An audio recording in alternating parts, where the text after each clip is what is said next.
Hello दोस्तों, exam गुरु channel में आपका स्वागत है। आज हमारी क्लास 7 है सीटेट के लिए। और ये इस सारी क्लासों में हम लोग सीटीपी पूरा सिलेबस कवर कर रहे हैं। तो आज का हमारा टॉपिक है सिगमंड फ्राइड का मनोविश्लेषणात्मक सिद्धांत। तो चलिए शुरू करते हैं इस टॉपिक को। देखिए, लिखा है मनोविश्लेषणवाद विकास, साइको सेक्सुअल डेवलपमेंट। ये किसने दिया था? सिगमंड फ्राइड ने। ये है सिगमंड फ्राइड। और यहाँ पर लिखा क्या है? मनोविश्लेषणवाद, मनोवैज्ञानिक विज्ञान के जनक। जनक कौन थे? Sigmund Freud.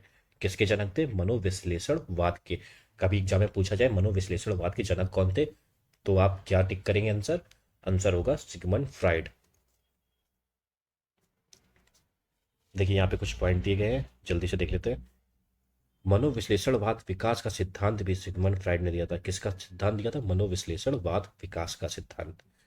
दूसरा पॉइंट है मनोविश्लेषणवाद। मनोविश्लेषणात्मक सिद्धांत में मानव के मस्तिष्क के मन द्वारा उत्पन्न व्यवहार का आकलन किया जाता है। मतलब उसके मन में जो भी विचार उत्पन्न होते हैं, उसका जो आकलन किया जाता है वो किया जाता है मनोविश्लेषणात्मक सिद्धांत में। अब फ्राइड चेतन की अपेक्षा अचेतन को सर्वाधिक महत्व देते हैं, क्योंकि जो चेतन मन है, जिससे आप सोचते हैं, और जो अचेतन मन है, अनकॉन्शियस, उसको ज्यादा महत्व दिया है। अनकॉन्शियस माइंड को ज्यादा महत्व दिया है उन्होंने। और फ्राइड के अनुसार मस्तिष्क एक बड़ी बर्फ के चट्टान के समान है। वो बर्फ की चट्टान के समान कैसे है? चलिए आगे देखते हैं हम लोग।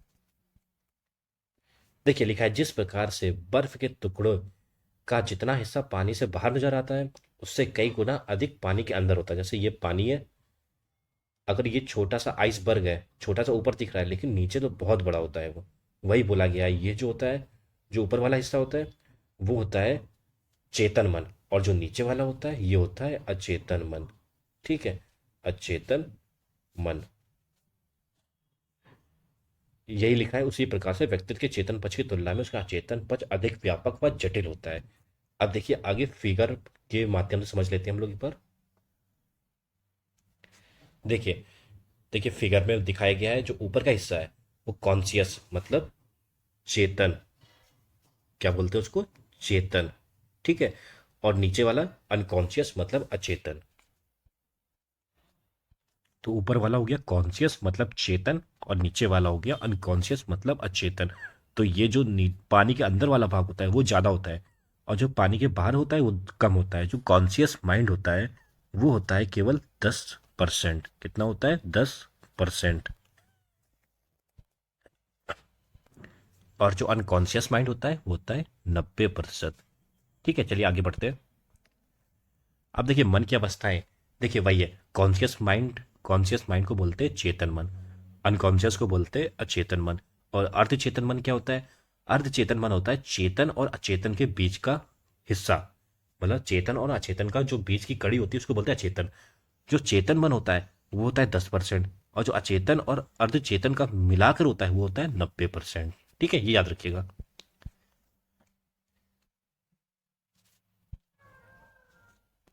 आप देखिए यहाँ चेतन मन है। चेतन मन क्या होता है? मस्तिष्क की जागृत अवस्था। क्या होता है? मस्तिष्क की जागृत अवस्था। इसको हम लोग ऐसे बोल सकते हैं, जिस जो चीजें मस्तिष्क जिसका यूज हम लोग करते हैं नॉर्मली, उसको बोलते हैं जागृत अवस्था। अगर कोई भी विचार आ रहे हैं, हम लोग बोल रहे हैं, संप्रेषण कर रहे हैं, इंटरेक्शन कर रहे हैं, तो उसको बोलेंगे जागृत अवस्था। अर्ध चेतन मन क्या होता है? ये वही हम लोगों ने देखा तभी, चेतन तथा अचेतन मन के बीच की स्थिति। चेतन मन तथा अचेतन मन के बीच की स्थिति। अब देखते हैं अचेतन मन क्या होता है। खराब अनुभूति, जो हमारे खराब एक्सपीरियंस होते हैं, बैड एक्सपीरियंस, दुखद बातें, जो बहुत बुरी बातें लगती हैं, और और अतृप्त इच्छाएं, जो हमारी इच्छाएं पूरी नहीं हुई हैं, वो जब जाती हैं अचेतन मन में। आप देखते हैं सिगमंड फ्राइड ने व्यक्तित्व के 3 घटक दिए थे। ये एग्जाम में बहुत पूछे जाते हैं। क्या थे? एक था इड, एक था अहम यानी कि ईगो, एक था सुपर ईगो मतलब परा अहम। तो 3 हो गए, इडम अहम परा अहम, ईडो ईगो, इड ईगो और सुपर ईगो। अब देख लेते हैं इसके बारे में। तो पहला है इदम यानी कि इड। इडम होता है सुखवादी। लिखा देखिए, लिखा है सुखवादी। इसमें किस लिए हम लोग यूज होता है? ये होता है प्लेजर और सुख के लिए। इसमें हमेशा हम लोग अपने प्लेजर की बात देखते हैं और अपने सुख की बात देखते हैं। तो अगर हमें सुख चाहिए होगा किसी भी तरह, तो वो चाहे अनैतिक भी हो सकता है या आपराधिक इच्छाएं से भी हो सकता है। तो हम लोग अनैतिक और आपराधिक इच्छाओं का भंडार हो जाता है इसमें। और ईट का संबंध होता है अचेतन मन से। किससे होता है? अचेतन मन से। ये याद रखिएगा, अचेतन मन से होता है ईट का संबंध। अब देख लेते हैं अहम। अहम होता है ईगो। ईगो किससे होता है? ये होता है रियलिटी से। ये होता है रियलिटी से। देखिए लिखा है वास्तविकता या रियलिटी। और इसका संबंध होता है चेतन मन से। उसका था अचेतन मन से और इसका था चेतन मन से। अब जो आखिरी पॉइंट है इसका, वो है परा अहम यानी कि सुपर ईगो। देखिए पहले हम लोगों ने पढ़ा प्लेजर था, फिर आया हम लोगों का रियलिटी, अब आता है मोरालिटी। हम लोग नैतिकता की बात करने लगते हैं। यहां से इंसान आध्यात्मिकता की तरफ जाने लगता है। आध्यात्मिकता की तरफ जाने लगता है। यह नैतिकता या आदर्शवादी सिद्धांत पर आधारित है। किस पर आधारित है? नैतिकता और आदर्शवादी सिद्धांत पर। तो हम लोगों ने तीन देख लिए। जो इड था वो था प्लेजर के लिए यानी कि सुख के लिए। और जो ईगो था वो था वास्तविकता के लिए यानी कि रियलिटी के लिए। और जो सुपर ईगो था वो था मोरालिटी के लिए। किसके लिए? मोरालिटी के लिए। अब देखिए एक वर्ड आता है नार्सिसिज्म। ये बहुत एग्जाम में पूछा जाता है, बहुत इंपॉर्टेंट वर्ड है। इसका मतलब क्या होता है? इसका मतलब वो होता है, वह उस नार्सिसिज्म उस इंसान को बोलते हैं जो अपने आप से बहुत ज़्यादा प्यार करता है, अपने आप से प्रेम करने वाला, अपने आप से जिसको बहुत ज़्यादा लगाव होता है। तो यही लिखा है, अपने से प्यार करने वाला इंसान, उसको बोलते हैं नार्सिसिज्म। अब देखिए यहाँ से पांच अवस्थाएं बांटी गई हैं। और फ्राइड की देख लेते क्या है। फ्राइड के व्यक्ति संबंधी विचारों को मनोलैंगिक विकास का सिद्धांत भी कहते हैं। किसको कहते हैं? मनोलैंगिक विकास। क्या होता है? साइकोसेक्सुअल। इसे फ्राइड ने पांच अवस्थाओं में बांटा था। पांच अवस्थाएं हम देख लेते हैं कौन कौन सी हैं। देखिए पहली अवस्था है मुखा अवस्था। क्या है? मुखा अवस्था। इसको बोलते हैं ओरल स्टेज। ये होती है जन्म से 1 वर्ष तक यानी कि 0 से 1। 0 से 1। दूसरी है गोदावस्था, अनल स्टेज। मुखावस्था में देखिए होता क्या है, मुखावस्था में बच्चे अपने मुंह में जैसे छोटे बच्चे होते हैं उन्हें दूध पीना होता है तो सिखाया नहीं जाता है, अपने आप होने लगता है। तो सकिंग की उनमें प्रवृत्ति होती है, तो अपने आप दूध पीना जानते हैं। फिर गुदावस्था होता है। इसमें ये पॉटी वॉटी वाली एज होती है, इसमें जो टॉयलेट ट्रेनिंग देते हैं। फिर लैंगिक अवस्था आती है। ये 3 से 5 तक, 3 से 6 होगा, इसको 6 कर लीजिएगा। 3 से 6 वर्ष तक होती है। फिर सुसुप्तावस्था आती है, लेटेंसी स्टेज। ये होती है 6 से 12 वर्ष तक। फिर आती है जननिक अवस्था जिसको बोलते हैं जेंटल एज। ये आती है 12 से 20 वर्ष तक। अब इसी क्रम में याद रखना है, पहला क्या है? Oral, anal, phallic, latency, gentle, genital. ठीक है। अब इसी क्रम में याद रखना है मुखावस्था, गुदावस्था, लैंगिक अवस्था, सुसुप्तावस्था, जननिक अवस्था। अब इसको याद कैसे करेंगे? इसकी ट्रिक है। तो ट्रिक वो है, बस इसमें आप जो इंग्लिश के वर्ड है बस ये याद रखने हैं आपको। अब देखिए वो ट्रिक क्या है। वो ट्रिक है OAPLG लाओ। किसी से बोला जा रहा है ओ, उसका नाम है एपी, बोला जा रहा है OAP, और एलजी का कोई प्रोडक्ट मंगाया गया है, एलजी ब्रांड होता है ना, OAPLG लाओ। तो OAPLG लाओ। ओ से हो जाएगा ओरल, ए से हो जाएगा एनल, और पी से हो जाएगा फैलिक, फिर आ जाएगा लेटेंसी, फिर आ जाएगा जेनिटल। तो यहाँ से हमारे सॉल्टिक से पांचों आराम से आपको याद हो जाएंगे कौन सा कब आता है। तो कोई भी स्टेज पूछी जाएगी, तीसरी स्टेज क्या है, आखिरी स्टेज क्या है, पहली स्टेज, तो बता देंगे आप लोग OAPLG लाओ से। तो ये सॉल्टिक्स आप समझ गए होंगे। तो चलिए आगे बढ़ते हैं। अच्छा एक टर्म आता है ऑडिपस एंड इलेक्ट्रा। देखिए जनरली बच्चे, ये जो ऑडिपस इलेक्ट्रा होता है ये बच्चों में शुरू होता है 3 से 6 वर्ष तक। 3 से 6 वर्ष में आने लगता है ये सब।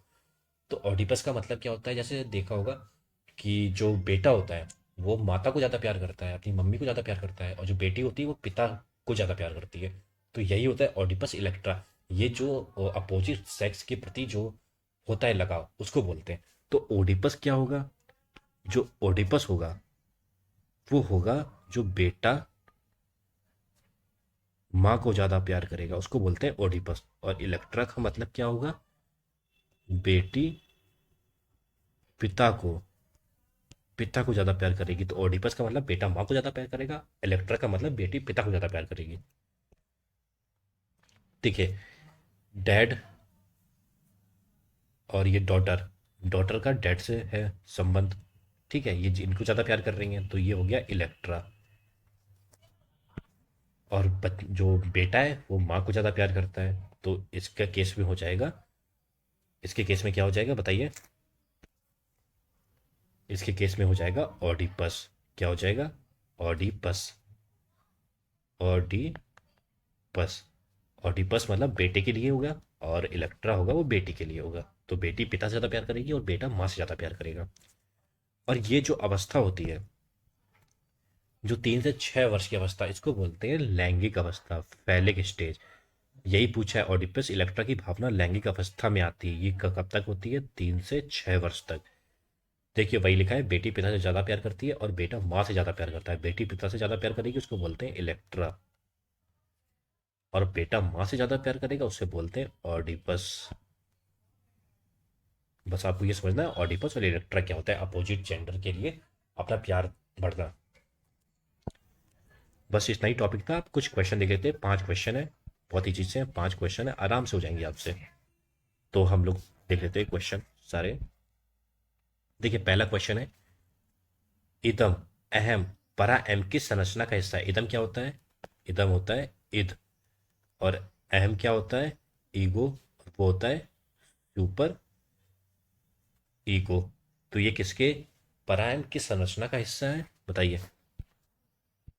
तो ये है, हम लोगों ने पढ़ा था, किसके 3 घटक दिए थे व्यक्तित्व के, तो ये किसके हैं? व्यक्तित्व के। चलिए दूसरे क्वेश्चन में बढ़ते हैं। देखिए बहुत अच्छा क्वेश्चन है। एक 4-5 वर्ष के बालक, याद रखिएगा बालक यानी कि बच्चे, लड़का, में अपने पिता की अपेक्षा माता के प्रति, किसके प्रति? माता के प्रति अत्यधिक प्रेम की भावना विकसित हो जाती है। इसको क्या बोलते हैं? तो बालक के व्यवहार में होने वाले इस परिवर्तन को फ्राइड द्वारा क्या नाम दिया गया? जब बालक माता को ज्यादा प्यार करता है तो उसको बोलते हैं ऑडिपस, जब बेटी पिता को ज्यादा प्यार करती है उसको बोलते हैं इलेक्ट्रा। देखिए ऑप्शन में क्या है, ऑप्शन ए अहम, ऑप्शन बी ऑडिपस। हाँ, ऑप्शन बी इसका सही हो जाएगा। देखिए ऑप्शन सी में क्या लिखा है, ऑप्शन सी में लिखा है नार्सिसिज्म। ये जो अपने आप से ज्यादा प्यार करते हैं उसको बोलते हैं नार्सिसिज्म, ये हम लोगों ने पढ़ा है। अब क्वेश्चन नंबर 3 आते हैं, कौन सा सिद्धांत व्यक्त करता है कि मानव मस्तिष्क एक बर्फ की बड़ी चट्टान के समान है जो कि अधिकांश छिपी रहती है? मतलब आइसबर्ग वाला जो कॉन्सेप्ट है उसके बारे में बताया गया है। और उसमें चेतन के 3 स्तर हैं। चेतन के 3 स्तर कौन से? चेतन मन, अचेतन मन और अर्धचेतन मन। तो ये क्या कौन सिद्धांत है ये है मनोविश्लेषणात्मक सिद्धांत, ऑप्शन नंबर सी। देखिए, अहम के नियम पर कार्य करता है। किस नियम पर कार्य करता है अहम?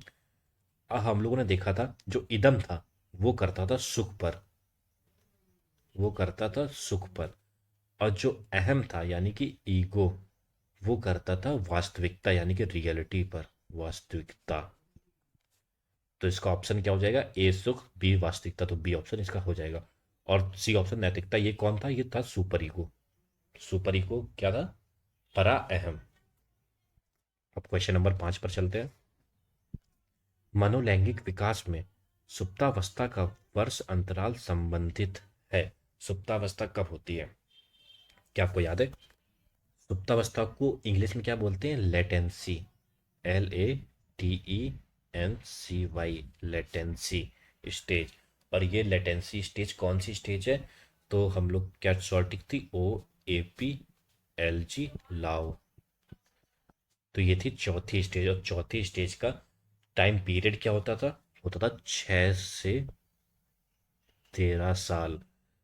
तो 6 से 13 साल तक कहाँ तक आ जाएगा? तो ये आ जाएगा सी ऑप्शन, 6 से यौवन तक। यौवन मतलब 13-14 साल के बीच का समय होता है।